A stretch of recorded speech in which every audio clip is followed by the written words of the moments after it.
Can you take me through what happened that day? We was like on this side is it's corner. I mean it's front hood, so we have to cross a bridge to go to Centennial, like a little walkway bridge.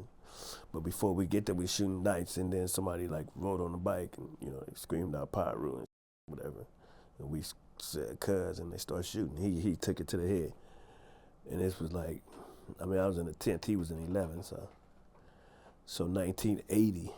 So we talking about being like, I was a pallbearer at 15. Damn. So 1980. So you can how many years that is? Like 42 years ago. Yeah. So that's the like for me, like I've been going through shit all my life. How do you think that affected you growing up? Seeing, I mean, you're shot at 12. You see your good friend get killed, right in front of you. I just thought that was like growing up where we grew up. I thought that was just part of daily shit. I never knew that people don't get shot out every day. That happened every day. Like somebody that like it's just become normal.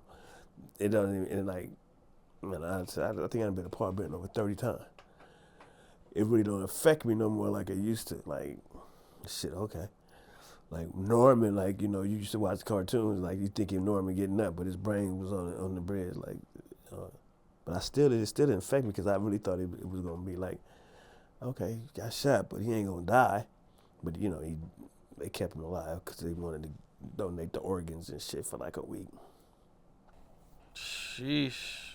So they kept him alive just for his organs? Wow. Yeah, his brain dead. It was, but you 15 years old, you don't understand it then, but now you know why.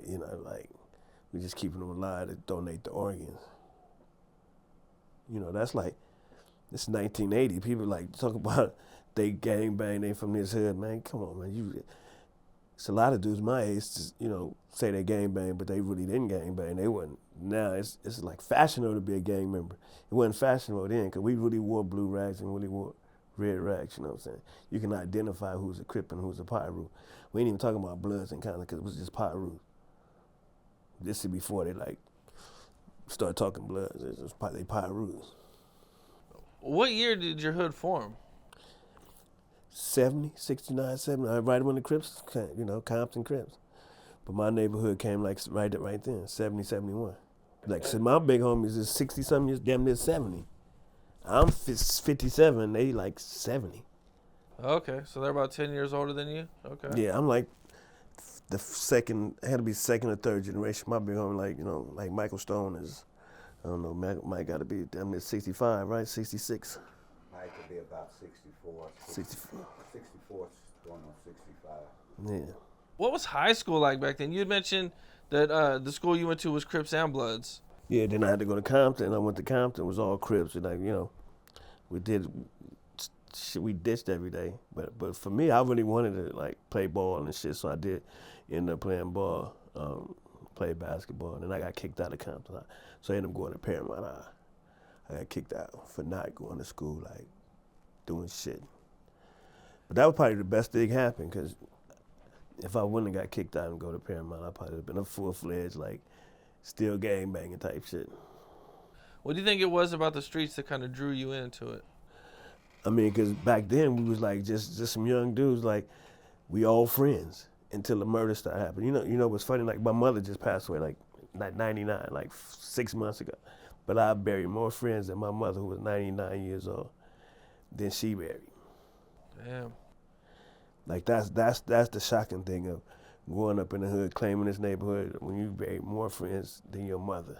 And my mother just passed away at 99.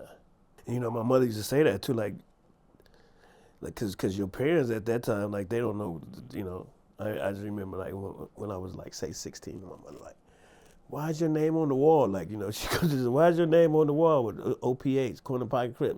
What the fuck is it? Like, what's a Crip? Like, this is before, we talking about when it ain't like social media. We talking about the 70s, the 80s, when it wasn't like everybody know, like, this is what it is. So she'd see me and my brother name on there, like, And then when I got shot, the police was like, this is 76, like, your sons are gang members, when they taking us to the hospital at Martin Luther King, the police came in there like, they know they're gang members like at 12, I think. What did your mom think when you got involved in gangs? Well, for me, 'cause the gang shit only lasts so long because I got straight into the drug shit. But I always from the neighborhood because once you from the neighborhood, that's where you from. So for me, it was like the gang shit because I started making so much money. It wasn't about the gang. So How old were you when you first got arrested? I was probably 25 or something.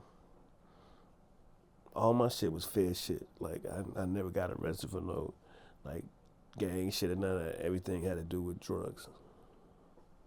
I think my first time I got arrested was in 1990 or 89. Oh, that long? Okay, damn. Yeah. So you started selling drugs early? Yeah. Okay. I was like 18, 19.